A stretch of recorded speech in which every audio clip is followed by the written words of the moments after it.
안녕하세요. 우리 5학년 친구들 만나서 반갑습니다. 여러분의 명랑한 사회쌤 명쌤입니다. 자, 우리 친구들 우리가 계속해서요 1단원 살기 좋은 우리 국토에 대해서 이야기를 나눌 거예요. 그런데 이번 시간에는요 우리 국토가 시간이 지나면서 어떻게 변화했는지 변화하는 우리 국토의 모습을 집중적으로 파헤칠 겁니다. 그런데요 정말 여러 가지 모습이 달라지긴 달라졌는데 이 달라진 여러 가지 것들 중에서도 우리는 인구가 어떻게 분포하느냐, 인구 분포가 그동안 어떻게 달라졌는지 그 모습에 대해서 조금 더 자세하게 알아보도록 할 겁니다. 자, 일단 인구라는 단어 여러분 들어보셨나요? 뭐 인구가 어느 정도가 된대 또는 뭐 대한민국 인구가 5천만 명을 넘어섰습니다. 이런 표현 들어본 적 있죠? 인구가 도대체 어떤 의미를 지닌 단어일까요? 그것부터 정확히 알아야 되겠죠? 자, 인구라고 하는 것은요, 일정한 지역에 사는 사람의 수를 가리킵니다. 그런데 이때 또 인구 분포라는 단어의 뜻을 알아야 돼요. 인구 분포라고 하는 것은요, 도대체 이러한 인구가 어디에 얼마나 모여 있고 또는 어떻게 흩어져 있는가를 말하는 거예요. 이러한 인구 분포가 그동안 달라졌대요. 도대체 우리나라 사람들은 어느 지역에 많이 분포하고 어느 지역에는 적게 분포했는지 그 모습 살펴봐야 되겠죠? 선생님이요, 시간이 지나면서 인구 분포가 달라졌다라는 것을 보여주기 위해서 지도 자료를 준비했어요. 자, 지금 이 지도는요, 1960년 각 지역의 인구가 어느 정도 분포했는지를 알려주는 지도와 2015년 오늘날 인구는 또한 어느 지역이 어느 정도 분포하는지를 나타내고 있는 그러한 지도 자료가 되겠습니다. 근데 여러분 조심하실 게 있어요. 1960년도에는요 우리나라가 주로 농사를 짓고 살았어요. 공장도 많지 않고 자동차들이 다닐 수 있는 도로도 그다지 많이 이렇게 만들어져 있지 않았습니다. 그러한 모습을 두고 산업이 발달하기 이전이다 라고 말을 해요. 공장이 덜 지어졌던 시기, 주로 농사를 짓던 시기의 인구 분포부터 살펴보도록 할게요. 동그라미 크기에 따라서 그 지역에 어느 정도의 인구가 분포하는지 나타내고 있습니다. 동그라미의 크기가 크면 클수록 그 지역의 인구가 많이 분포하는 거예요. 여러분이 딱 봤을 때 어느 지역의 동그라미가 좀 커다랗게 보이나요? 그냥 한눈에 서울이야 뭐 이런 거 보이시죠?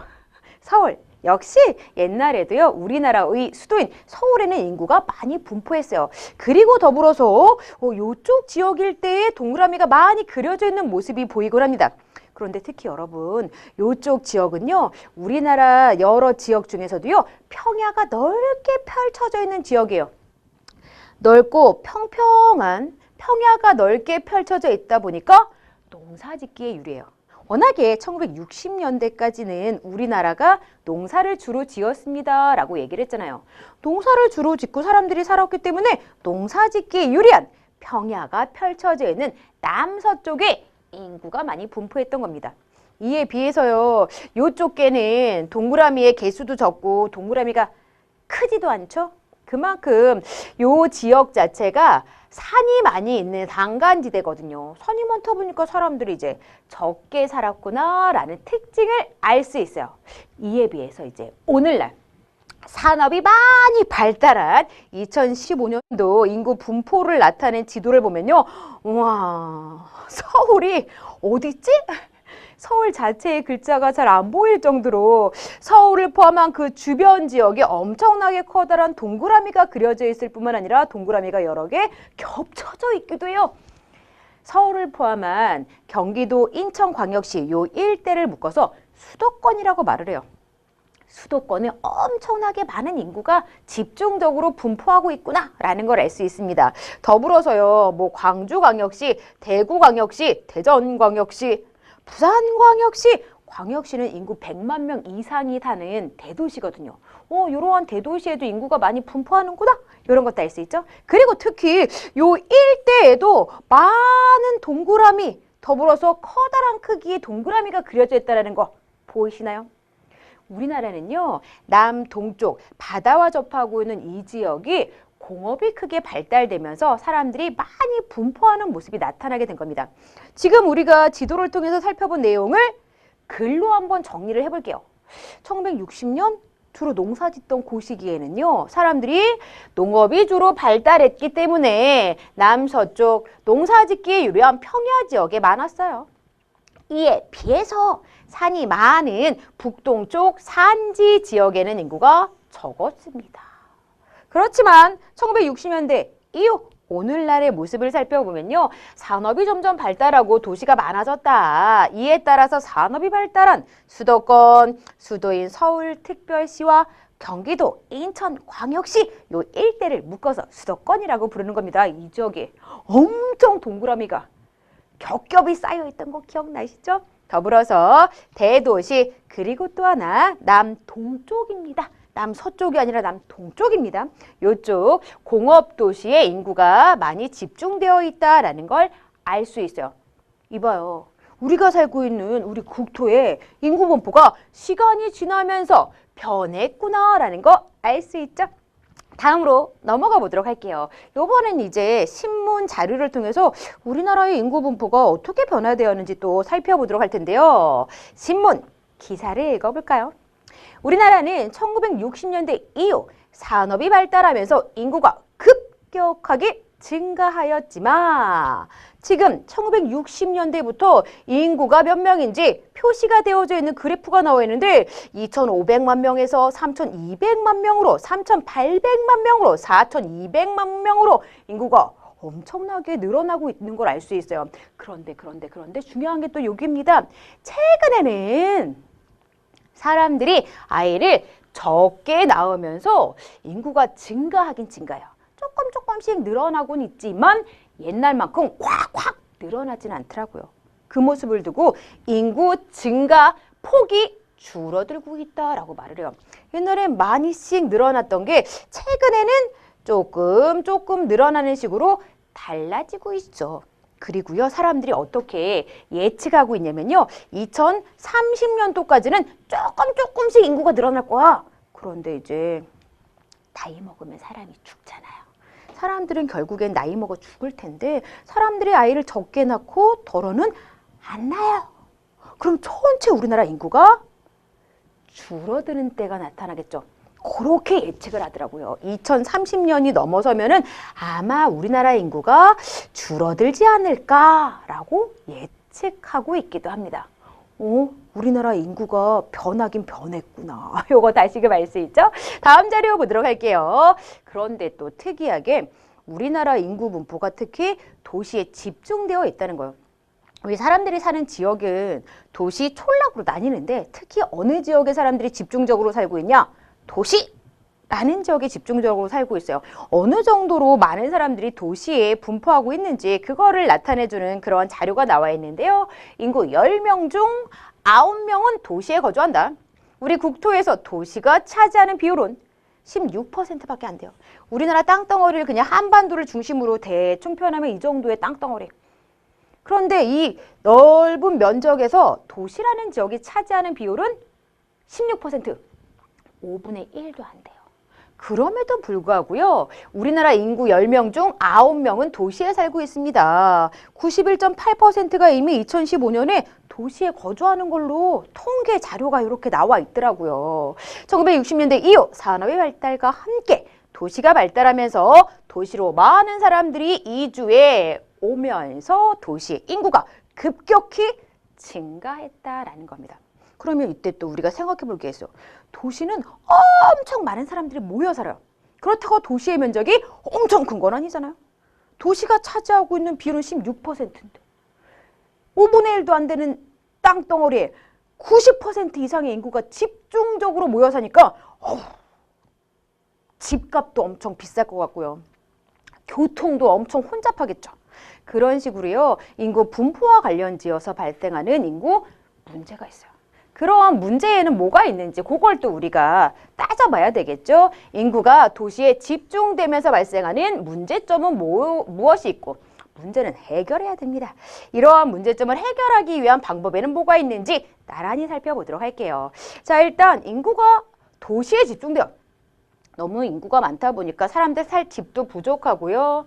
그나마 지어져 있는 집도 엄청 비싸요. 게다가 교통은 이렇게 꽉꽉 길이 막히는 식으로 혼잡하고요. 환경 오염 문제도 매우 심각하게 발생하고 있습니다.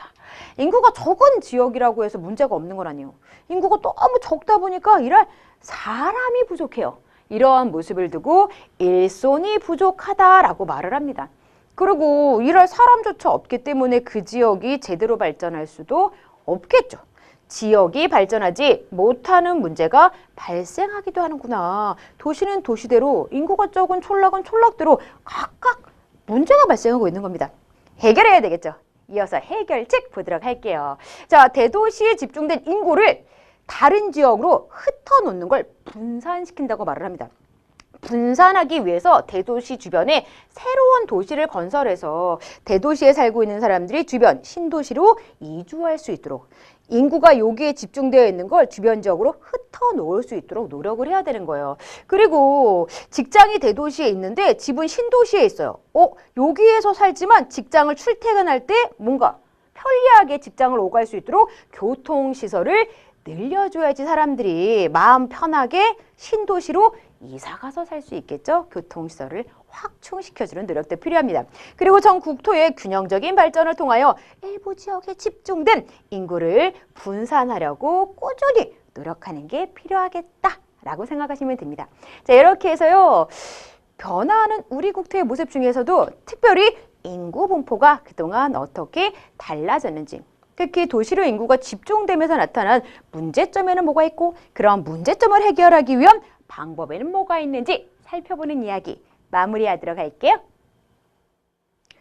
자, 우리 계속해서요. 변화하는 우리 국토에 대해서 이야기를 나눠보도록 할 텐데요. 우리 앞에서도 이미 우리나라의 인구가 분포하고 있는 모습이 시간에 따라서 달라졌어요 라는 걸 확인했어요. 그런데 시간에 따라서만 인구 분포가 달라진 게 아니고요. 같은 시간대인데 지역에 따라서도 인구가 많이 거주하는 지역, 인구가 적게 거주하는 지역, 인구 분포가 다르대요.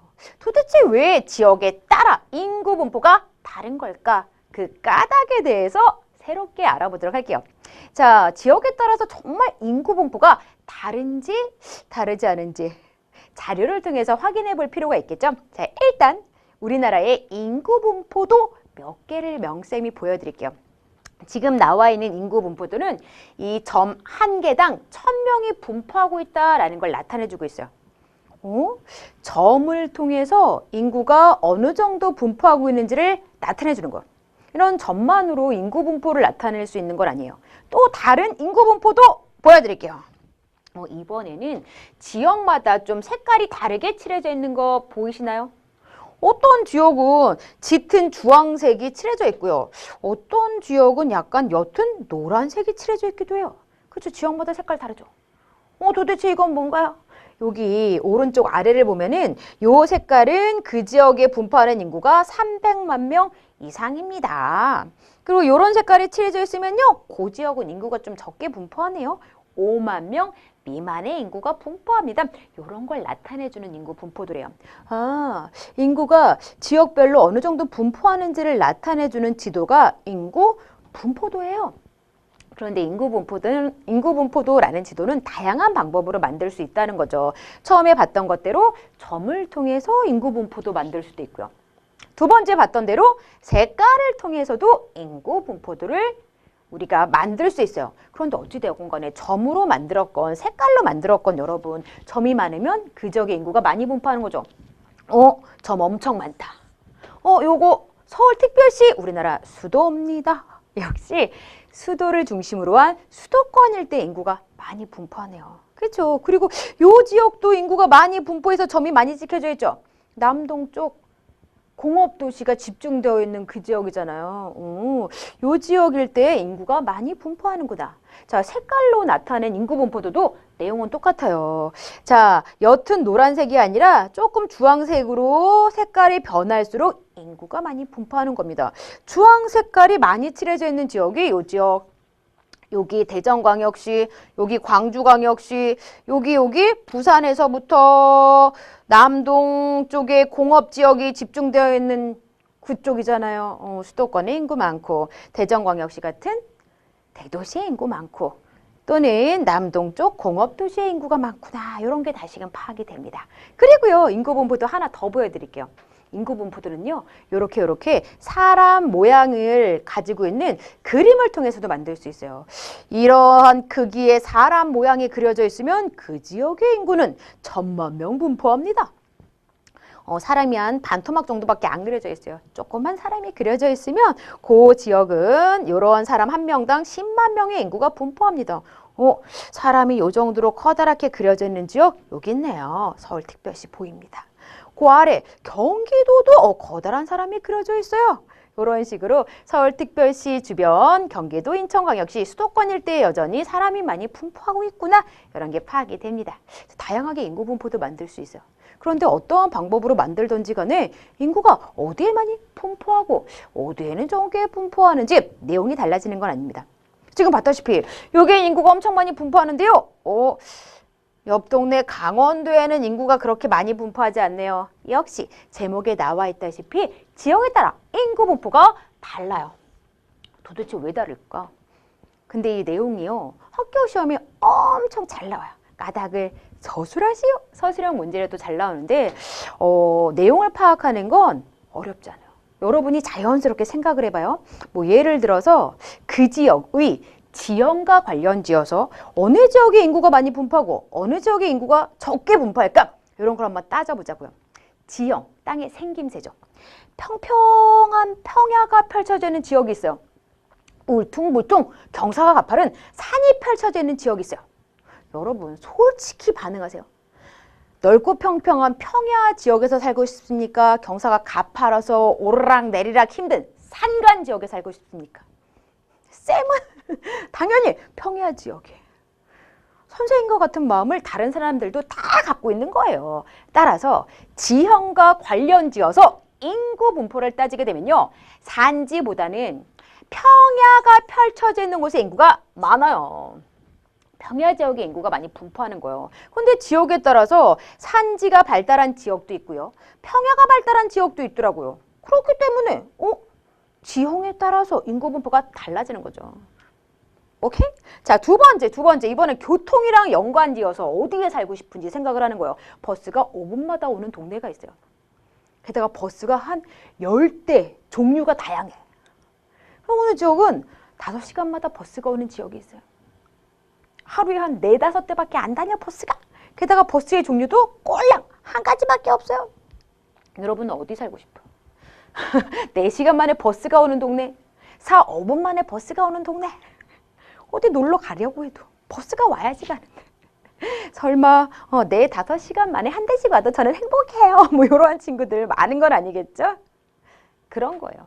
교통과 인구 분포를 따져보게 되면요. 교통시설이 발달되어 있는 곳에 인구가 많이 모여 살게 됩니다.